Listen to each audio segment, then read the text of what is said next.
Heart attack नसतानाही छातीत वेदना येऊ शकतात आणि बहुतांश वेळा त्याची कारणे हृदयाच्या बाहेरचीही असू शकतात, जसं की गॅस, आम्लपित्त. सर्वात सामान्य कारण म्हणजे वेदना का होतात, तर पोटात आम्ल जास्त झालं की वेदना होतात आणि ते अन्ननलिकेवरती येतं. त्यामुळे छातीत जळजळ, दडपण, कळ येते. त्याचप्रमाणे छातीच्या मधोमध जळजळ होते, आंबट ढेकर येते, जेवल्यानंतर वेदना वाढतात, पाठ किंवा घशापर्यंत जळजळ जाते.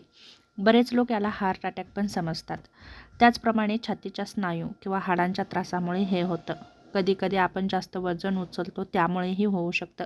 चुकीची बसण्याची पद्धत, थंडी, वारं, ताणतणाव यामुळेही हा त्रास होऊ शकतो. जसं की हात हलवल्यावर वेदना वाढतात, बोटाने दाबल्यावर दुखतं, एका बाजूला जास्त वेदना होतात, हृदयाची वेदना दाब दिल्यावर वाढत नाही. ताणतणाव, चिंता, पॅनिक अटॅक आजकाल खूप सामान्य कारणं झालेली आहेत. तणावामुळे आपले स्नायू आकुंचन पावतात, श्वास वेगाने चालतो आणि हृदयावर तात्पुरता ताण येतो आणि यामुळेच आपल्याला छातीमध्ये घट्टपणा जाणवतो, आपली धडधड वाढते. त्याचप्रमाणे घाम खूप येतो, घाबरल्यासारखं वाटतं. ECG नॉर्मल असतो, पण वेदना खरी असते. फुफ्फुसांचे आजार होतात, जसं की सर्दी, खोकला, निमोनिया. फुफ्फुसाच्या आवरणाची सूज वाढलेली असते, यामुळे आपल्याला ही लक्षणे दिसतात आणि त्रासही होतो.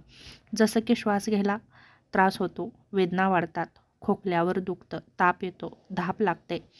अन्ननलिकेचं आकुंचन होतं. यामुळे काय होतं, तर अन्ननलिकेचे स्नायू अचानक आकुंचन पावतात, त्यामुळे वेदना खूप वाढतात.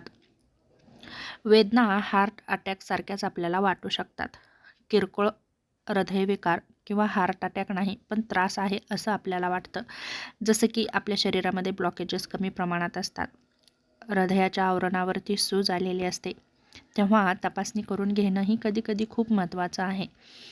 जसं की तुमच्या छातीमध्ये 10 ते 15 मिनिटापेक्षा जास्त वेदना होत असतील तर नक्कीच डॉक्टरांकडे जावा. त्याचप्रमाणे डाव्या हातात, जबड्यात, मानेत वेदना होत असतील, प्रचंड घाम येत असेल, उलटी, चक्कर येत असेल, श्वास घ्यायला त्रास होत असेल, नक्कीच डॉक्टरांकडे जाऊ शकता.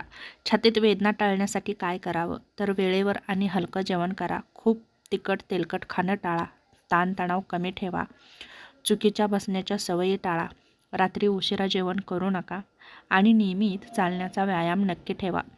प्रत्येक छातीची वेदना ही हार्ट अटॅक नसते, पण प्रत्येक छातीची वेदना दुर्लक्ष करण्यासारखीही नसते. हेही खूप समजून घेणं महत्त्वाचं आहे. तेव्हा आपलं हृदय निरोगी ठेवण्यासाठी वेळेवर जेवण करणं, व्यायाम करणं आणि शरीराला कायम कृतिशील ठेवणं खूप गरजेचं आहे.